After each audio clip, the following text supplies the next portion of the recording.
ntugakangwe nuko umuntu atitira cyangwa avuga mu ndimi cyangwa se abwiriza cyane. Oya, ibyo ntabwo byakugira inshuti y'Imana.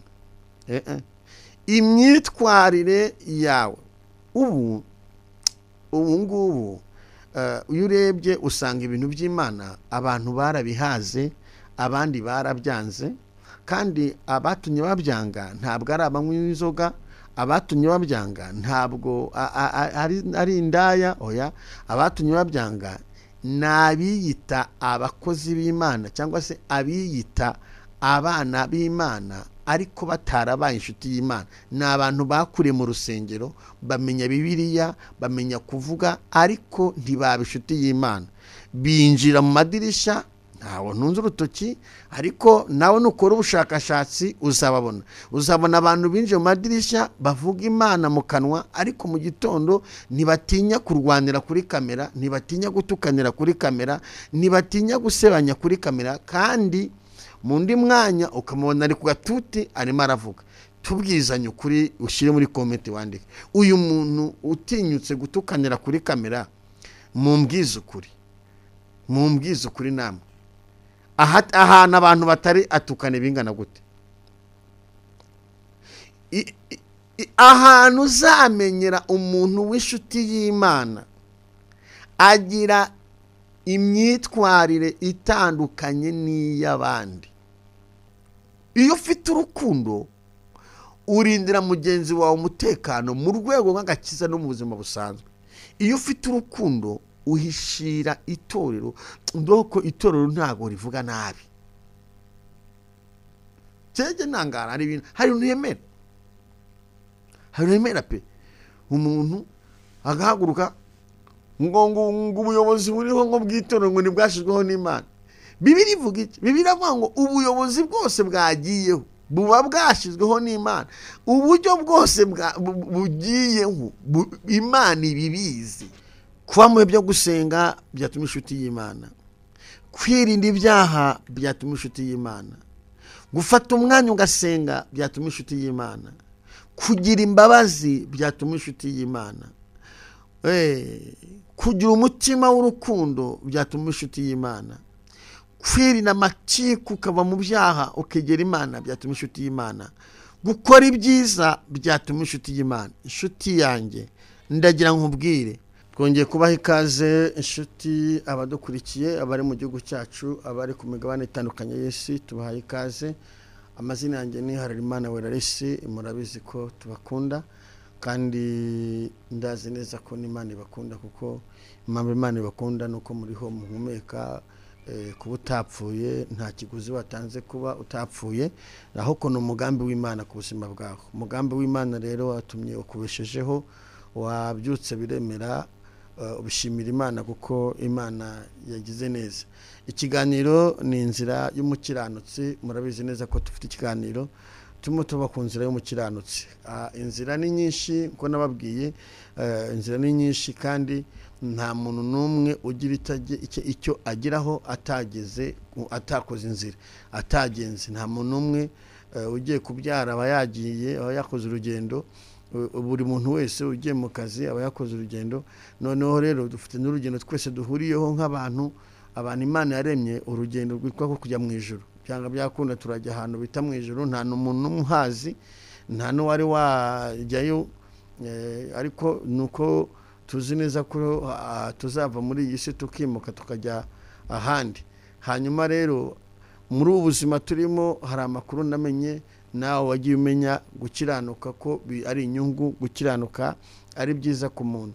Rero turi mu kiganiro kitwa inzira y'umukiranutsi. Hari abamuzatubona twagikoze tugenda, abamuzabona twagikoze turi ahantu hatandukanye bitewe nuko n'ibyo tugiye kuvuga. Ejo twavuze ku bintu bibiri abantu bibaza: kuba umwana w'Imana no kuba inshuti y'Imana.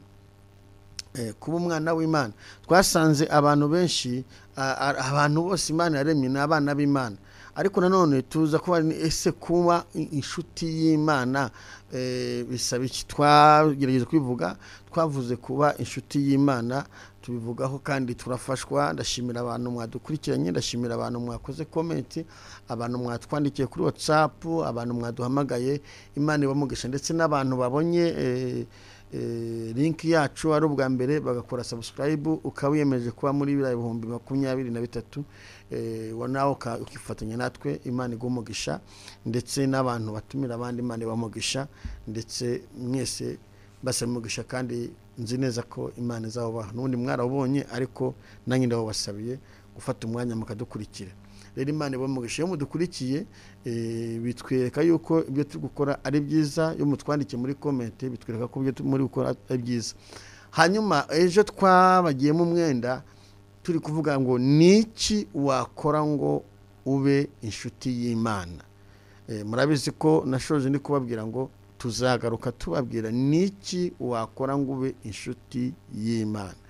Aho hantu niho tugiye kuvugaho, dushake ese inshuti y'Imana yitwarite, ese inshuti y'Imana imezite, ese umuntu ufite ubushuti n'Imana ni muntu ki, ese imyitwarire ni yihe, kugira ngo umuntu abe inshuti y'Imana yakora iki, niki yakora ngo abe inshuti y'Imana. Ese birizana, ese umuntu arabivukana, ese ni amahirwe, niki umuntu yakora ngo abe inshuti y'Imana. Twabonye abantu bajya inshuti y'Imana, twabonye ba Dawidi, twabonye abantu batandukanye, ba Daniel, tubona abantu batandukanye bajya inshuti y'Imana. Kuba inshuti y'Imana ni iby'agaciro kenshi cyane. Rero mbahaye ikaze mu kiganiro inzira y'umukiranutsi. Imana ibamugisha, reka dusenga Imana. Imana ibagire neza. Data, mu izina rya Yesu Kristo, uri Imana y'ububasha, uri Imana ikomeye, uri Imana ifite imbaraga, uri Imana ifite ubutware, uri Imana yo kwizerwa, uri Imana yo kwiringirwa, uri Imana y'amashimwe. Izina ryawe ntabwo icyubahiro. Twemereye Kristo uyu mwaka tugiye gutangira mu kino kiganiro, abo turi kumwe Mwami, buri muntu wese, umubyeyi, umusore, umukobwa, umugabo, umuntu wese utanye kino kiganiro umuhumugisha, kandi umushoboze kugira icyo avanamo, ushoboze kugira ngo agire message avana muri iki kiganiro, kuko si ikiganiro gusa, huko harimo ubutumwa bukomeye. Nyemera Kristo umuntu wacyumva ari hanze, ari mu gihugu cyacu, aherereye hose, abari kudukurikirana, abari mu kazi, abari mu ngendo zitandukanye, buri muntu wese ufasha akanya ko kurikirana ubutumwa bwiza muri kiganiro umuhumugisha, kandi wagura imbagoze. Mwami, turatangiranye umucira inzira kugira ngo abashe gukurikirana iki kiganiro kirangize, mu izina rya Kristo wa Nazareti, amen. Imana ibahumugisha mwese abantu mudukurikiye, turabakunda. Turi kumwe na Dieudonné Kwanga Gubyuma, no turi kumwe uyu munsi. Niki wakora, niho tugiye kureba, ntabwo dutinda. Inzira y'umukiranutsi, mu kiganiro inzira y'umukiranutsi tugiye kuvuga. Ejo twavuze ku bintu bibiri, tuvuga kuba umwana w'Imana. Twasanze umuntu wese ari umwana w'Imana, ariko dusanga aho batandukaniye kuba inshuti y'Imana. Twasanze umuntu wese yakifuza kwibera inshuti y'Imana. Ese kuba inshuti y'Imana ni ukugenda umuntu agatura mu rusengero? Byibazeho, nanjye mbyibazeho. Kuba inshuti y'Imana ni uko wagenda ukaba mu rusengero? Nabyo ni byiza, ariko se ko nibyo? Kuba inshuti y'Imana ni ukuba waravutse kwa mushumba? Nabyo ni byiza. Ese nibyo? Ese kuba inshuti y'Imana ni uko waba waravutse ababyeyi bawe ari abakristo? Hari abantu njya numva bavuga ngo papa yarasenze, ngo na mama ngo yarasenze, ngo yasenze wana ngarahagije, ngo reka ninywere. Shara kabwiza ukuri, kereka iminsi mibi nitaza. Iyi minsi mibi ije ku muntu, urengerwa nayo wasenze. Ndakurahiye, urengerwa nayo wasenze. Ni impamo pe. Ese kuba inshuti y'Imana nuko waba wubahiriza amahame y'idini? Kuba inshuti y'Imana nuko waba wubahiriza amahame y'idini? Murabizi buri dini rigira amahame yaryo, nabyo ni byiza. ese kuba inshuti y'Imana uko wambaye nzakagendana wambaye agatambaro mu mutwe n'ijipo ndende igera ku birenge utwaye n'igitabo cy'indirimbo na Bibiliya nabyo ni byiza. Ese nibyo tugiye kureba niki twakora, nanjye ndimo nawe urimo, niki twakora ngo tube inshuti y'Imana? Kuko twasanze hari ibintu byinshi iyo umuntu ari inshuti y'Imana, hari ibintu byinshi abona, hari amahirwe menshi abona, hari ubutabazi abona. Ejo twarabivuzeho, nimba utakurikira ikiganiro uze kugikurikirana. Ikiganiro abona nambaye jiri yanditseho Nice Studio, urahita ubona ikiganiro kandi kiragufasha. Hanyuma tugiye kureba niki twakora.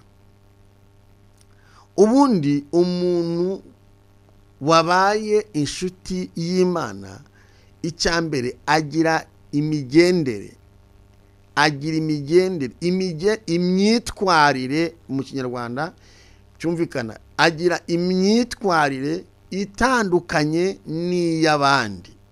Umuntu wabaye inshuti y'Imana icyambere, uyu muntu agira imyitwarire itandukanye n'iy'abandi. Imyitwarire y'uyu muntu itandukanye n'iyo abandi. Niho muzumva ngo muzababonera ku mbuto zabo. Reka nkubwire, ntukakangwe nuko umuntu atitira cyangwa avuga mu ndimi cyangwa se abwiriza cyane. Oya, ibyo ntabwo byakugira inshuti y'Imana. Imyitwarire yawe ubu ngubu iyo urebye usanga ibintu by'Imana abantu barabihaze, abandi barabyanze. Kandi abatumye babyanga ntabwo ari abanywi b'inzoga, abatumye babyanga ntabwo ari indaya. Oya, abatumye babyanga n'abiyita abakozi b'Imana cyangwa se abiyita abana b'Imana ariko batarabaye inshuti y'Imana. Ni abantu bakuriye mu rusengero, bamenya Bibiliya, bamenya kuvuga, ariko ntibaba inshuti y'Imana. Binjira mu madirishya, ntawe ntunze urutoki, ariko nawe nukora ubushakashatsi uzabona abantu binjiye mu madirishya bavuga Imana mu kanwa, ariko mu gitondo ntibatinya kurwanira kuri kamera, ntibatinya gutukanira kuri kamera, ntibatinya gusebanya kuri kamera, kandi mu ndi mwanya ukamubona ari ku gatuti arimo aravuga. Tubwizanye ukuri, ushyire muri comment wandike, uyu muntu utinyutse gutukanira kuri kamera, mumbwize ukuri namwe. Ahantu abantu batari atukane bingana gute? Ahantu uzamenyera umuntu w'inshuti y'Imana agira imyitwarire itandukanye n'iy'abandi. Nshimira umuyobozi, umuyobozi umwe ngiye nkunda kurikirana amakuru. Umuyobozi umwe yavuze ijambo ryiza, aravuga ngo iyaba bibaye byiza abantu bakurikirana aba bantu nibo babatiza umurindi, bakwiye kubareka kubakurikirana. Buriya nujya unakurikirana, jya ukurikirana bizakugira akamaro. Njye ntangara cyane usanga ibintu bifite abantu akamaro abantu batabikurikirana. Ubu nje nambaye ubusa abantu nahita mbona views, ariko njye ntabwo naje gushaka views. Uwiteka yaranzigamye arandinda 2015 nkora agasida ndapfa ndagaruka. Hanyuma ibi ndi gukora, ubutumwa ndi gutanga, ndi kubutanga nk'inyongezi Uwiteka yampaye kurama. Yarambwiye ngo uwo ni mumusubizeyo, ndi se hashika napfuye, numvishije ijwi ndi muri koma, ngo uwo ni mumusubizeyo, aracyasengera abantu. Ndagaruka 2015 nshaka kubyibagirwa. Hanyuma ikintu cyangaruye ni ukuba inshuti y'Imana. Ubushuti narifite n'Imana ubwo bari bananze ibitambo, nubwo bari bashatse kunyica rwose, babigerageje ntibabigezeho kubera ubushuti n'Imana. Rero ako nakari gaciyemo ahantu uzatandukanira umuntu w'inshuti y'Imana ni imyitwarire afite. Ari nabyo abantu bacanga, umuntu akavuga ngo ese umukozi w'Imana ni uwuhe, umunyamasengesho ni uwuhe, noneho turabigenza gute? Ari nabyo byatumye abantu benshi babihirwa n'ibintu by'Imana. Kubera iki? Abantu bamenyereye Imana barakabye. abantu ntibagitinya ibintu by'Imana kubikinamo tiyatire, ntibagitinya abantu kubyigana. Urano umuvumo abantu bari kwikuruza bakurikirana abana ba buriya wagakinyemo ibindi bintu, wagakoze ibindi bintu, ariko ntufate ibintu by'Imana ngo ubikinishe. Ibintu by'Imana, Imana igukurikirana bucece icecetse, ukagira ngo ntiri kugukurikirana, ariko ahazaza hawe ugasanga aragukurikiranye. Hanyuma ndakwifuriza ko ukurikirana gasanga wabaye inshuti yayo kurusha kuba umwanzi wayo. Imana ishimwe. Icyo ni icyambere, kuba inshuti y'Imana. Icyambere, uyu muntu arangwa n'imyitwarire myiza. Hano hanze hari ibintu byinshi bikurura abantu ugashiduka imyitwarire, imbuto zabuze kubera imyitwarire. Icya kabiri kiranga umuntu icyo wakora. Unwanga icyo wakora cyambere ni ukugira imyitwarire myiza. Kwera imbuto, kuba ubatijwe ni ntago ari igitangaza. Abantu bose babasha mu mubatizo biterwa n'umubatizo batijwe, ariko kubatijwe ntibikuraho ibyaha. Hari naho bongera kubatiza bwa kabiri kugira kubatiza bwa kabiri kugira ngo ibyaha bikuve, ariko siko bikuvaho. Ushaka kwizukuri nukuvuga ngo inshuti zanjye munkurikire, reka babwire muri ukuri abantu ntago bakunda ukuri, ariko ukuri rero niko kuzakugeza ku nzozi zawe. Igihe cyose utazakunda ukuri ntabwo uzagera ku nzozi urota. Inzozi ntabwo ni kuvuga zanze n'umuntu asinzira ngo yasize yarosoye. Ni imitekerereze myiza ufite wifuza kuzayigira, kugira ngo uzayigereho nuko uzakunda ukuri.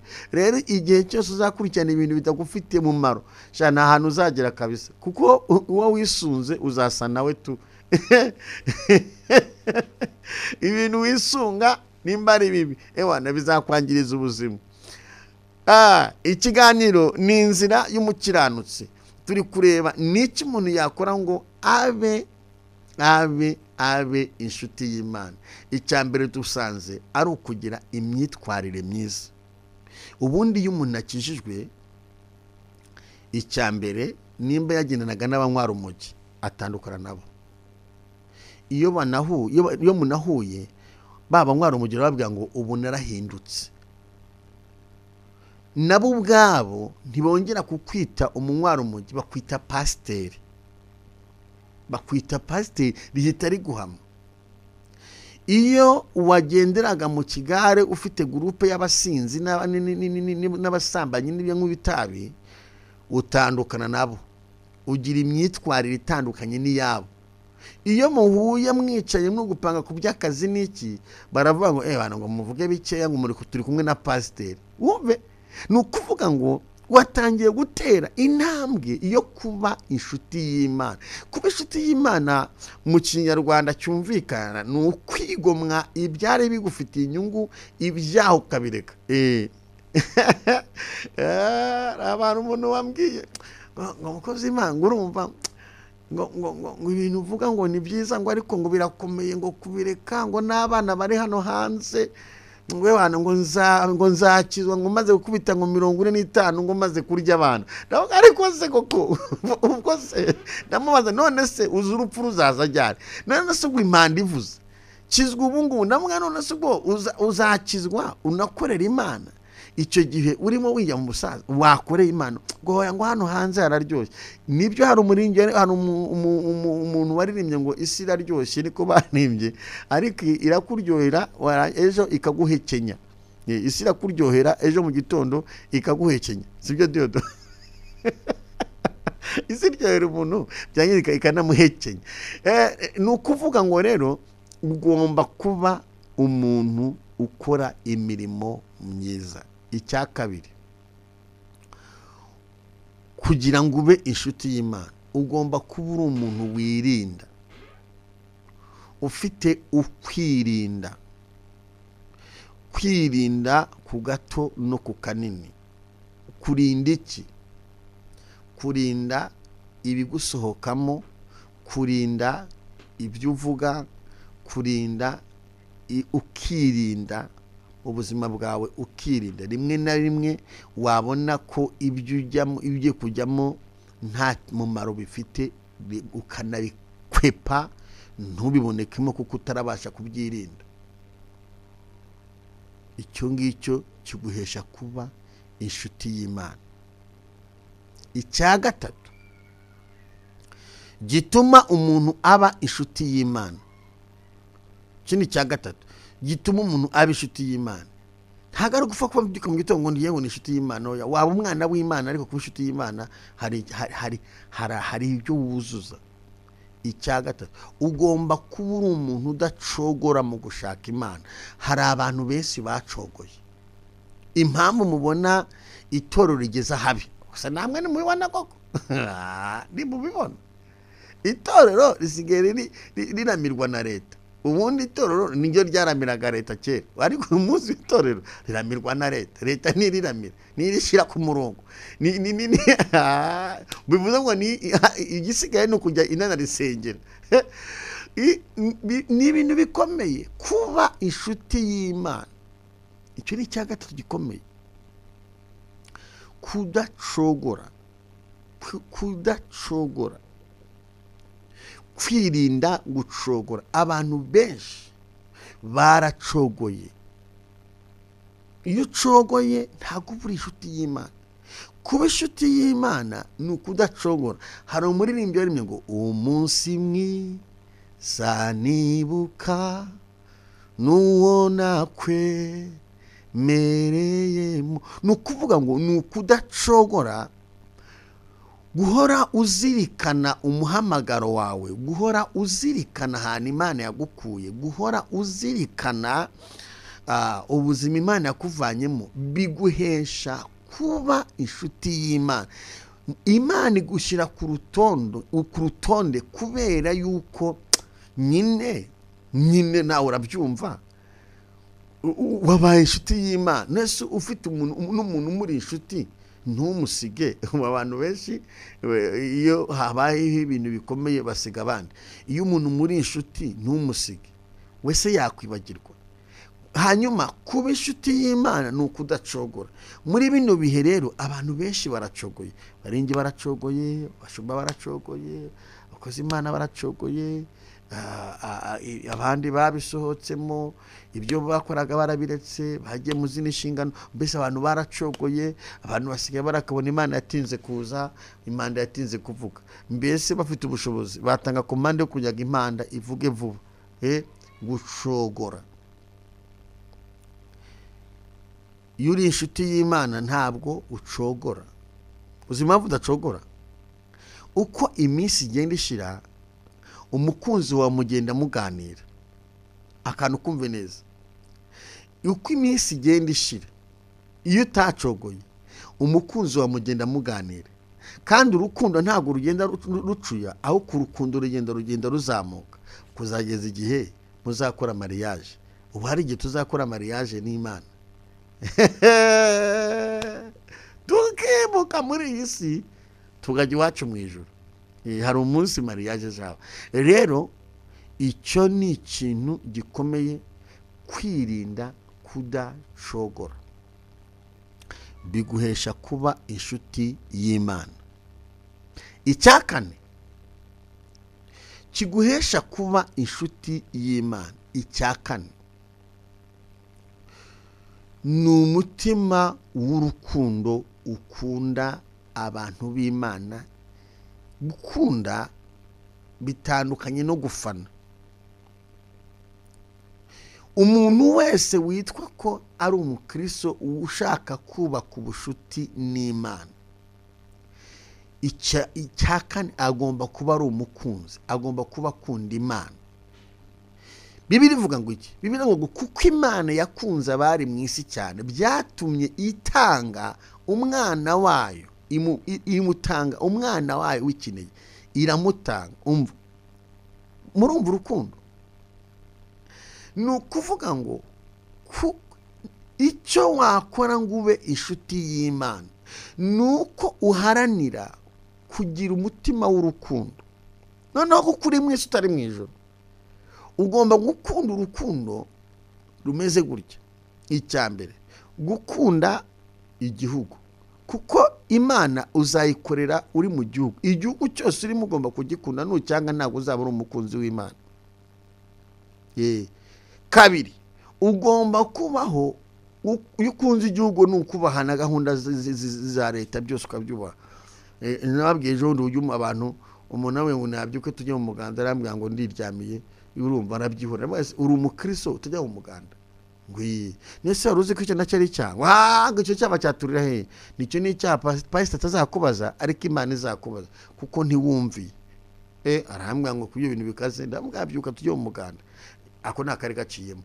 Nukubaho ufite umutima wo gukunda igihugu. Kabiri, ugomba kuba uri umuntu ukunda abantu b'Imana. Imana iza mu bantu, ntabwo Imana iza mu biti. Gukunda abantu b'Imana. Hari ibintu abantu babesha abantu tujya duhura mu masengesho kuwa gatatu aho twayoboraga amateraniro barabizi. Narababwiye ngo ntimukabeshe ngo murankunda. Oya, umuntu nkunda ni uwasuye, umuntu nkunda ni uwarebye uko abana ameze, umuntu nkunda ni uwamamagaye. Mwebwe ntabwe ntago munkunda, mukunda ikindimo, mwaje kubera ko hari ikintu Imana yashizemo. Abantu ubona abantu bagufana cyane bagukurikiye ntikwiye ko gukunda. None se kababwiza ukuri reka mbaho urugero rw'umuntu twese tuzi, abantu ubona abantu bose bahururira. Umuntu bita Israel Mbonyi avuye muri Kenya, za Uganda, ahantu hose yageze. Nyina nkurikirana amakuru muri Kenya yaraye muri hoteli ihenze cyane, yarayemo n'umuyobozi ukomeye. Noneho mbere ninde wamuhamagaraga? Kuriya ntago ari ukumukunda, ahubwo niki murimo, ni impano Imana yamuhaye. Iyi impano Imana yamuhaye itumye abantu bagira ute? Bamukunda. Itumye abantu bamugana. Ariko ntago abantu bose abashaka kumukoraho, abashaka kumwifotorezaho, abashaka gufata ku mwenda we, ntago ariko bamukunda ko ntago bari bamuzi. Ariko muri bariya abantu harimo inkoramutima koko zimukunda, zimugira inama, zimuhamagara, zinatanga n'amafaranga, zinashakisha uburyo yakomeza gutera imbere. Nguwo umuntu ugukunda. Umuntu ugukunda ava mu kigare akatera intambwe yindi iyo kugufata amaboko. Nabyo abantu rero nimukamfane ngo muvuye muri kumfana, hoya muni munkunda mu binyere. Na Yesu yavuze ngo yabazaga ngo ntinde unkunda. Tindi harabwa ngo mukundane. Cyo ni ikintu gikomeye cyane cyakane. Kugira ngo icyo wakora kugira ngo ube inshuti y'Imana ni ukugira umutima w'urukundo. Ubushuti, urukundo byose ni kimwe. Mu gihe udafite umutima w'urukundo no ku Mana nta bushuti uzahabona.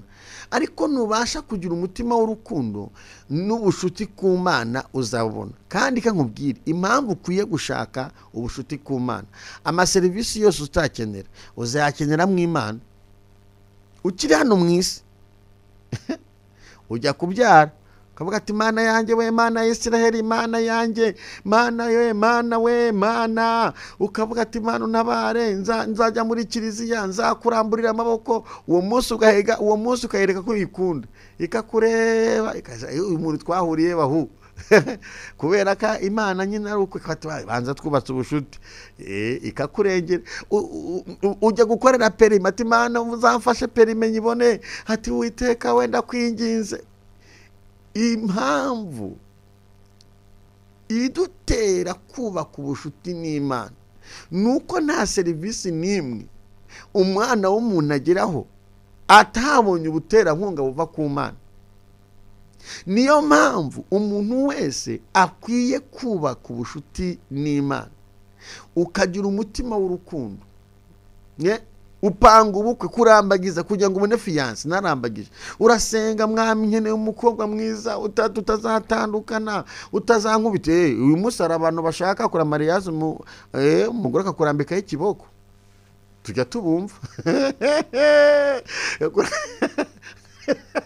akagukubita wasohoka ugahinduka umugabo, wakinjira mu gipangu ugahinduka umugore. Kakudi uyu munsi ushaka umugabo, wamushaka akagukubita, kandi inkoni zaraciwe. Hari abantu bakubitwa none se abicana tumva byagenze bite, akaguca inyuma bikayibaza kubera iki?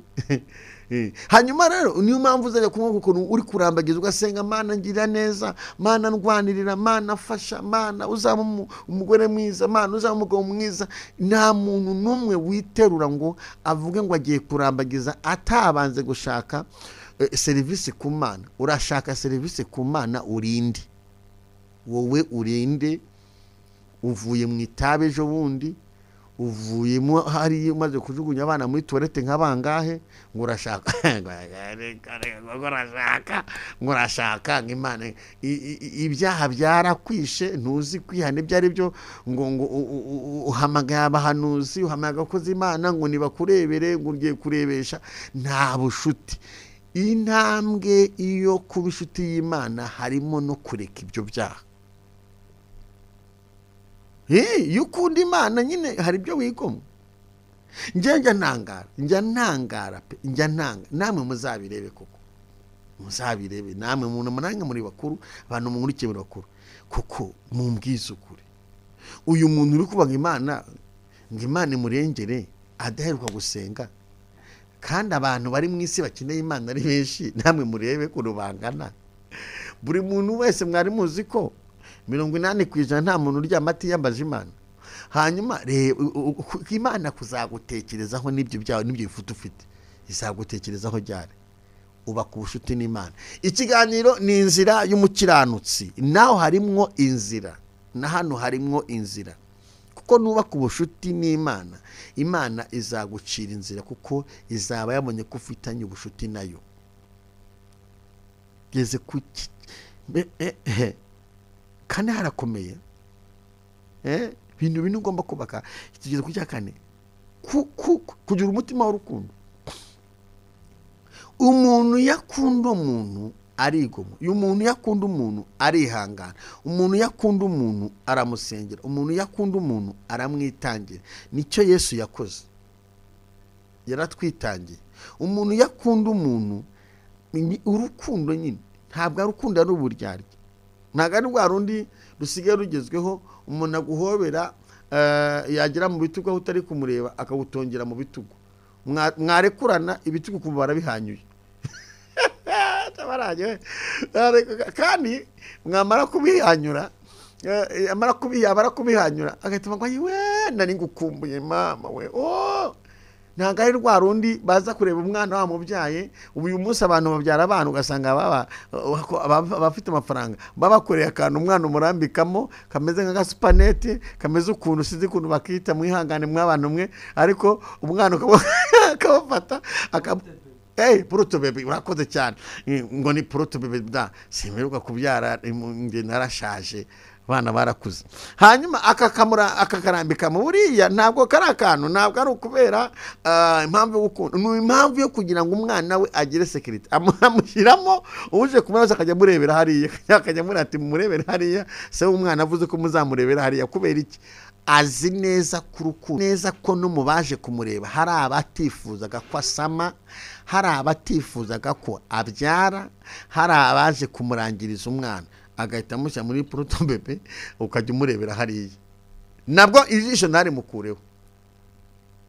Bisigaye bikomeye ku buryo na babandi bafata abana bagiye kubasengera mu gihe cyo gutanga ingaburo, hasigaye haha amakenga. Ubu ntabwo abashumba bakibyemera ngo abantu bapfe kubatera bari bo bose. Oya, ubu abashumba basigaye babiterura cyangwa byangombwa ba nyiri bana karo baterura, kuko no muri babandi ituro ryari ryizeye bita ngo nabadiyakoni niki, ijaza kumuterura gatoga ati uko ari gusengera ari kuvuga wenda kasha. Mbese ibibazo byabaye ibibazo.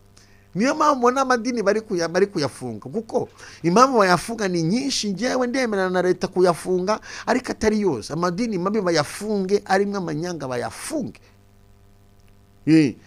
Abarwanya amadini, nese niba abantu barwanira amaturo, umuntu urwanira amaturo aracyafite ibara, ibyo ntibafunge. Ngende na leta, ariko ameza bayafungure, hari mu mwuka w'Imana bayafungure, hakora ibyiza bayafungure, bayatabare bayafungure. Nukuri abantu abona basengera, ariko yandi mabi nukuri pe, ibinda byemeranwa na leta rwose. Nge nta dini ngira, mfite aho mbarizwa. Si ngombwa ngo mari imbere ko mfite aho mbarizwa, abenshi murahazi, ariko ndabyema hari abantu bababaye, abantu bagize agahinda, hari abantu bivovose, hari abantu je ntago ibintu bya nugutunga. None se niba binaniye abantu kubyitunganyiriza, leta irebera abaturage igomba kuza ikabitunganya. Nicyo izabazwa nabo bazabazwa, hari ibyo bazabazwa bageze mu ijuru, bazabazwa ngo niki mwarebeye abaturage gute. Ako nakari gaciyemo nabyo ni mu rukundo gusa. Ntiwiyahure umere nk'uwo numvise ngo yiyahuye, wiyahure kuko wiyahuye ntabwo wabura umukozi w'Imana.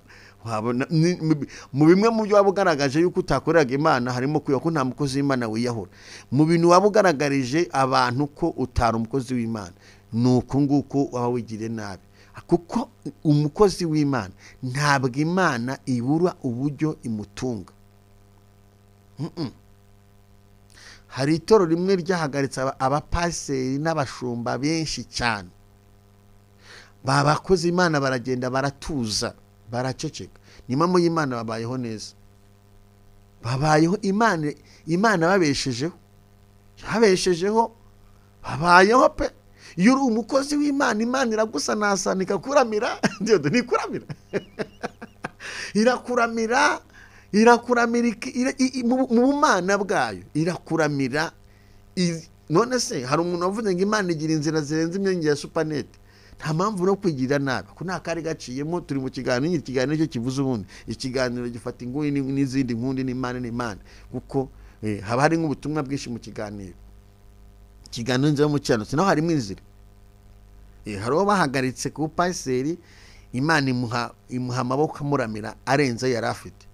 Hari n'abandi baramutaye bavuga ati uhembwa n'idini, ariko bamuhagaritse Imana irabahagurutsa. Niyo mpamvu uzabona bameze neza, basa neza, barabyibushye, baguwe neza, bari mu mavuta adasanzwe. Hanyuma n'abariho nabo bari gukora umurimo w'Imana neza, nubwo ukubwije nuko bukiye batabura ibisongo bibazyaho n'ibintu n'imijuguzi ibajyaho, ariko amaboko abaramira arahari, ari ay'Imana n'ay'ubuyobozi. Twigende nta wabanumye, ariko nakuga ko nyine mu nzira y'umukiranutsi naho Imana irahaba. Ikiganiro nzira y'umukiranutsi turi kuri kane. Niki wakora ngo ubushuti y'Imana, wajya umutima w'urukundo. Reka mbabwire impamvu mbuza aka kantu. Iyo ukunda itorero ryawe nturivuga nabi. Iyo ukunda umubyeyi waguhetse n'umusebye. Ntabwo nazana mama wambyaye kuri iyi kamera, aracyahari, ngo tugiye ngo kuvuga ufate umusaza wambyaye ngo muzanye kuri no. Ukumva umuntu arabyutse mu gitondo hatangiye kuvuga ngo mama yarambyaye ngo bigenda gutya, byararangiye, nkubita ipfunura ngo yandazaga. Ibyo uvuze bikumariye iki mukuri? Ntacyo biramarira abantu. Iyo ufite umutima w'urukundo ukunda umubyeyi wawe, uramuhishira nyine. Kuko umuntu arabyutse mu gitondo ngo ngewe ngo papa ngo yaransambanya, ibyo bikumariye. Rimwe ngo anasanga si ukuri, ni ikinyoma wahimbye. Urishebeje nawe uramushebeje. Gusa abantu uzabyara uzababwira ngo iki? Iyo ufite umutima w'urukundo, ibyo bintu ntabwo urukundo rikwemera kuvuga ibyo bintu. Iyo ufite umutima w'urukundo, ubundi kababwire mu bintu abakozi Imana dukwiye kumenya, abantu bitwa abakozi Imana, hari ubuhanuzi. Ubundi ubuhanuzi bufite uburyo butambuka. Iyo ufite umutima w'urukundo, ubuhanuzi ku gihugu guhera mu kagari kugera hejuru, n'ufite nutoye n'abayobozi, wagiye ukaba message Imana iguhaye, niba yumva icyangombwa cyo Imana igutumye kandi usohoje ubutumwa. Hanyuma aho utuye ntufite itorero ryawe barizwamo, wafashe ubuhanuzi Imana iguhaye ukagenda ukabushyira umushumba atabwumva, ukabushyira mu mudiyakoni ati umugerezeho ubutumwa, ntago babwumva, cyangwa ukabuha mwarimu ntabugezayo. Iyo ufite umutima w'urukundo no mu butumwa Imana iguhaye ugira uburyo ubutanga. Ni bimwe mu bintu bituma uba inshuti y'Imana. Ubuhanuzi bwiza bubaho n'ubuhanuzi bubaho, kuko nta bantu bamubyiza gusa, abantu hari n'igihe baba no mu bibi, ariko ibyo bintu byose bifite uburyo bitangwa. No mu bintu byatumye ibintu by'Imana abantu babyanga, ni uburyo abantu batanga message kuri ikoranabuhanga. Ubundi ibintu by'Imana byari ubwiro, byari ibanga, sibyo? Ibintu by'Imana byari ibanga, umuntu ubuhanuzi bwari ibanga. Imana yakubwira ibintu ukabivuga, n'ubundi abandi guhanura, ariko uzabyumva ni umuntu nyine ukuze mu gakiza, n'uzavuga ati hano harimo message. Ako uyu munsi umuntu ajya kuri kamera ati irambwi ikubwiye iki mukuri? Ikubwiye iki? Ubwiye igihugu kimwe, ubwiye isi yose, hanyuma se watanze message bikukijeho nuko ikubwiye. Niba ufite umutima w'urukundo rwo gukunda igihugu twabivuze, no gukunda itorero, no gukunda abantu, nje ntangara umuntu yaraje rwose ajya mu rusengero niwe amatana ati warese azapfa mu kwa 7 aranduzi bamwe banahamagara na madamu aravuga ati mu kwa 7 arapfuye. Madamu aravuga ati uramenye nujye ugira ahantu ujya wirirwa uryamye. Hari n'abantu bafashe amasengesho barasenga, ariko kambwiye uciye igikuba mu itorero, uciye igikuba ku banzi, uciye igikuba ku mugore, uciye hanyuma ni wandebaga. Impfa ntabwo mfitiye akamaro, ntabwo ndi mu kwa 9 se. Impfa ntabwo mfitiye, simfitiye akamaro icyo Imana yamvuzeho. Hanyuma yangaruye, niko nzi Imana yangaruye ababyize murare. Icyo nicyo bita ivangirwa. Ubundi ivangirwa ni iki? Ni umuntu wigeze agira impano, ariko impano zikavangirwa. Impano nyinshi zaravangiwe, abantu baravangiwe. Bavangirwa kubera iki? Kubera indamu y'ibyisi. Abantu baravangiwe. Abantu Imana kera abakozi b'Imana, abahanuzi, abanyamwuka, yanaguhanuraga muhaniti cyakayanga. Ariko uyu munsi ujya kumva umuntu aravuze ngo ohereza ituro, ngo ohereza ituro, ngo muhanure, ngo nzabona igituro, ngo nzabona amafaranga. No, ntago ari cyo cyazanye Yesu. Kura amaboko mu mufuka. Simbyanze rwose, ntago mbyanze rwose. Dodo amafaranga abakozi Imana barayabona. Ubundi umuntu wamusengeye agasubizwa kubw'urukundo afite, aragutekereza akaguhamagara ati inshuti y'Imana, mwana w'Imana, nabonye Imana ikurimo. Aho nta cyagiye hari kugushimira. Mu muco nyarwanda umuntu udashimira aba ari umupagani. Ajya mu nzu y'Imana agashima ati ndashima Imana, nabonye Imana nica mu biti, ica mu bantu. Ariko uyu munsi rega nanjye ramamagaye ati gira ikintu ukora mu kwa 7 uragiye, gira ikintu ukora. Nkora iki se? Nkora iki? Nkora iki? Mukuri nuko nari umuntu ukuze mu gakiza, ariko uri umwana mu gakiza uzi icyo ahita ukora. Wamaze ati nkora iki? Ngahita ugati zana amafaranga. Ariko mva mbabwire umuntu, ekambwira umuntu wese nkira ahantu, umuntu wese wabwiye ibintu bikomeye bimutera ubwoba, bibe ari byo biba atari byo, iyo Imana ikubwiye ibintu ibikubwiye ngo byange, iyo bikomeye ibikubwiye ngo byange. Cyo bisobanura umuntu nakuhanurira ibintu bikomeye, uzajya imbere Imana ubwati ndabyanze, wandemye nshaka kuba iki? Mfite inzozi nshaka kuzagera kuri ibi ngibi, nshaka kuzagera kuri ibi. Nicyo Ezekiya yakoze, umwami Ezekiya.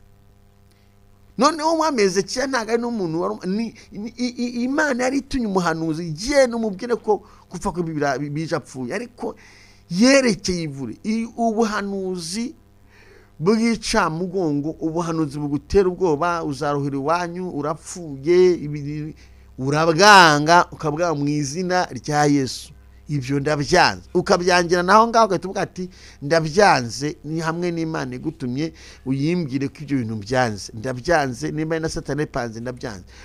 Ijuru riragushyigikira kuko Imana ikubwira message suko bidahari ishaka kwibwa abana byanateguye kuko ariko senga ubyange hanyuma nimba Imana igutumye genda ubwine umuntu nyirabyo wimubwire wibitangaza ngo abantu bose babiririmbe abantu bose bo mujya kuvuga ati urabizi ko mu kwa karindwi nukugera muvuga ati aburuse urukwiyeza rega byanatuma ntamuka ariko narume koko rega bene data twikigirira nabi twikwigira nabi kugira urukundo ni bimwe mu bintu byubaka ubushuti n'Imana iyo ufite urukundo urindira mugenzi wawe umutekano mu rwego nk'agakiza no mu buzima busanzwe iyo ufite urukundo uhishira itorero ndoko itorero ntago rivuga nabi cege nangara ari ibintu hari unemera pe umuntu agahaguruka ngo ubuyobozi buriho ngo bw'itorero ngo nibwashizweho n'Imana Bibiri ivuga iki Bibiri avuga ngo ubuyobozi bwose bwagiyeho buba bwashizweho n'Imana uburyo bwose bugiyeho Imana ibibizi byo nabyemera nk'umunyamakuru abyemera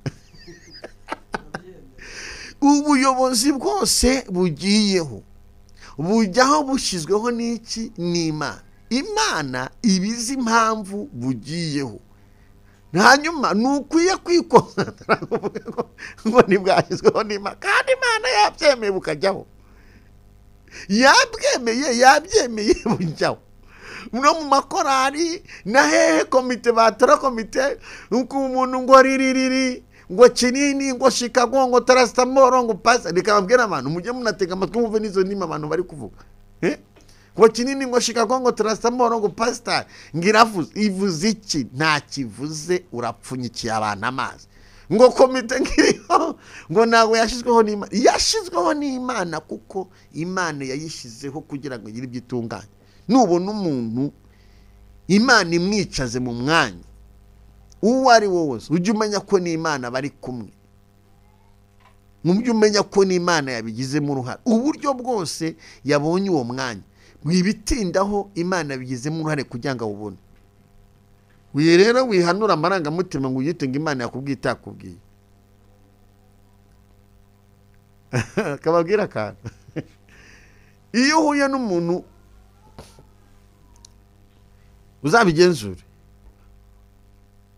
umuntu nakwanga ashaka guhanura ibintu bibi bitewe nuko yakwanze ese umuntu ugwanira ko yakwanga urumva bibe ku Mana kuve ku Mana iyo umuntu afite umutima w'urukundo aragusengera haleluya bise nibuka umuntu nishiti yanjye arabizi yagize ikintu cyiza agira umuhigo mwiza akajya asengana n'umubyeyi yari umubyeyi w'umukozi w'Imana arahari bakajya basengana n'ubuhamya y'Imana numva burafasha cyane bakajya basengana bagasengana none akamuga ati nsengera paka Imana ivuze sengera paka Imana igize ikintu mbwira bagasengana barasengana uwo muntu ahita avuga ati rero kankubwire nanjye nkubwire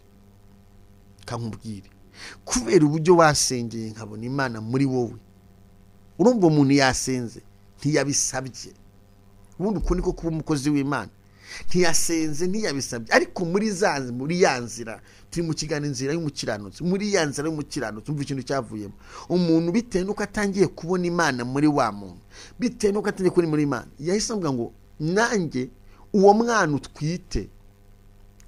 utwite nzamurihira amashuri kuva arangije akivuka agakura uze yo gushaka ikigo nzamuhira amashuri uyu munsi amurira amashuri ntago umwana uzavuze ngo rero ngo ndiko gusengera ngo nawe nguzare umwana amashuri hoya we yarasenze umwuka wera asura wa muntu asengera nguko kuba umukozi w'Imana nyakuri Imana ishimwe kuba inshuti y'Imana kuba inshuti y'Imana nuko amen kuba inshuti y'Imana nukwera imbuto ugakiranuka ukakunda n'abantu ugakunda abantu b'Imana ukitwararika uburi inshuti y'Imana uba uri inshuti y'Imana.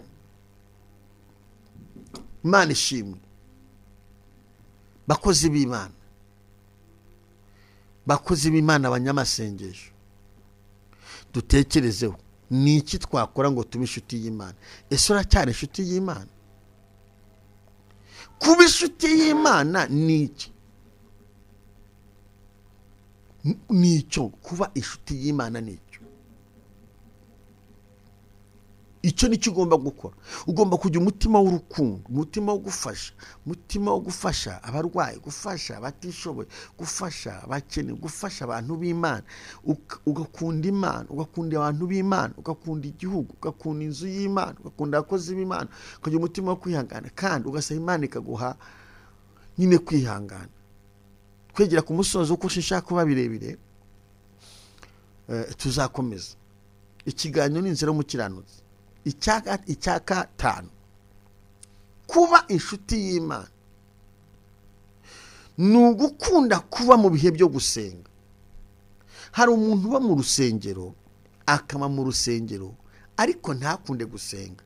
Umwuka wera akaba yaramujeho afite nk'imyaka 15 cyangwa 20, akagumana ayo mavuta kuva mu myaka 20, abamununuza agakomeza atanga, uratanga iki nta kintu gifite. Kuba inshuti y'Imana ni ukuba mu bihe byo gusenga. None se inshuti yawe ahantu muhurira nayo ni he? Ni mu kabari? Ni he? Iyi inshuti yawe Imana muzahura n'Imana he? Muzahura n'Imana mu masengesho. Uyu munsi nimba udakunda gusenga, nimba utafata ibihe ngo ubane n'Imana, nimba udafata ibihe ngo usenge, ubushuti bwawe n'Imana buzuzura gute? Ese uracyari inshuti y'Imana? Nukunda gusenga uzatinya ibyaha, nukunda gusenga uzatinya amafuti, nukunda gusenga uzagira amavuta, nukunda gusenga uzaba udasanzwe, nukunda gusenga uzaba umuntu abantu baruhukiraho. Kuba inshuti y'Imana icya 5 ni ugukunda gusenga. Haleluya, gukunda gusenga. Muntu w'inshuti y'Imana, nyine Imana nta handi hantu duhurira nayo mu masengesho. Imana Data, Umwana n'Umwuka Wera duhuriye mu masengesho. Imana ivugana natwe mu masengesho. Ubitekerezo bibaze ngo ese ubundi inshuti y'Imana? Uze kubitekereza bibaze ngo ubundi inshuti y'Imana cyangwa? Reka ndirimba akarimbo kamwe hanyuma ngaruke dusenge.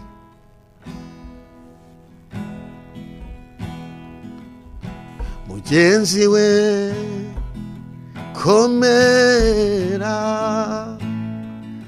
ukomere ku Mana yawe,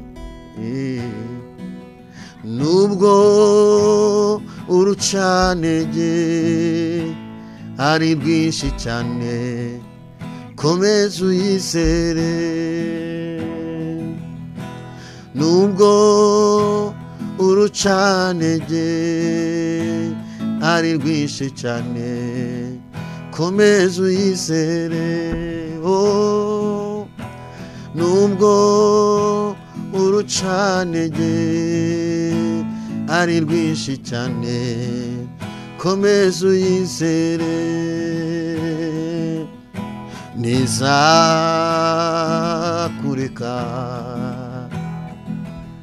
nizagutererana, oh, izakomeza kubana nawe. Nizakureka,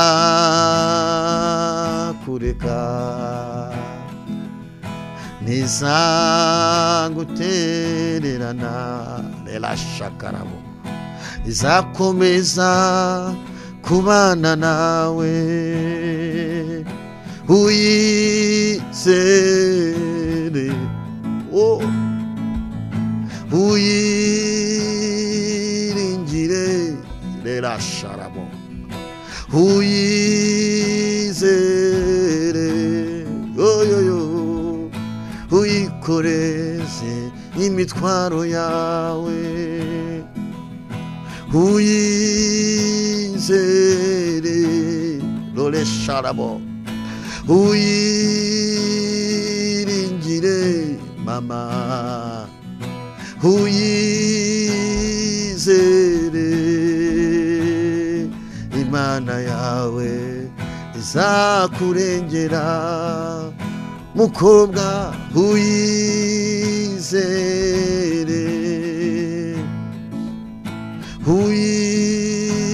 uyiringire, nerera sharabo, uyizere, imana yawe izakurwanirira.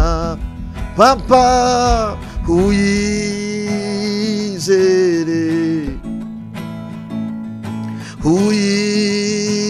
uyiringire, uyizere, imana yawe izakurwanirira. Inshuti yanjye, inshuti unkurikiye, aho uherereye, ikiganiro ni inzira y'umukiranutsi. Turi ku ijambo rivuga ngo kuba inshuti y'Imana. Niki umuntu yakora ngo abe inshuti y'Imana? Ni ibintu byinshi wakora ngo ube inshuti y'Imana. Gusura abarwayi byatuma uba inshuti y'Imana. Kuba mu byo gusenga byatuma inshuti y'Imana. Kwirinda ibyaha byatuma inshuti y'Imana. Gufata umwanya ugasenga byatuma inshuti y'Imana. Kugira imbabazi byatuma inshuti y'Imana. Kugira umutima w'urukundo byatuma inshuti y'Imana. Kwirinda amatiku ukava mu byaha ukegera Imana byatuma inshuti y'Imana. Gukora ibyiza byatuma inshuti y'Imana. Inshuti yanjye, ndagira nkubwire, aho uri hose, ubuzima ubayemo, haranira kuba inshuti y'Imana. Uko biri kose, haranira kuba inshuti y'Imana. Ubuzima bwose ubayemo uharanire kuba inshuti y'Imana. Mbese uri inshuti y'Imana? Ibyo nibyo ugomba gukora kugira ngo wuzuze ubushuti n'Imana. Kugira imirimo myiza byatuma inshuti y'Imana. Gukorera Imana neza byatuma uba inshuti y'Imana. Mbese uracyagira umutima wo kuba inshuti y'Imana? Reka dusengane nawe. Fata umwanya dusengane nawe. Data, mu izina rya Yesu Kristo, uri Imana y'ububasha, uri Imana ikomeye, uri Imana ifite imbaraga, uri Imana ifite ubutware, uri Imana ishobora byose, uri Imana y'amahoro, uri Imana ikomeye, uri Imana ica inzira aho zitari, uri Imana yo kwizerwa, uri Imana yo kwiringirwa. Ndasengeye umuntu wese udukurikiye, umushoboze gukora neza, umushoboze gukiranuka, umushoboze guharanira kuba inshuti yawe. Nuko nawe inshuti yawe ibyo ashaka byose azabigeraho. Fasha ababyeyi, fasha abakobwa, fasha abasore, fasha buri muntu wese. Imbaraga zawe zibe kuri muntu wese. Ndasengeye umuntu wese udukurikiye ngo Umwuka Wera amushyigikire, ijuru rimwishimire, umunezerwe muri byose. Urakoze ngame kubikoze mu izina rya Kristo wa Nazareti. Amen.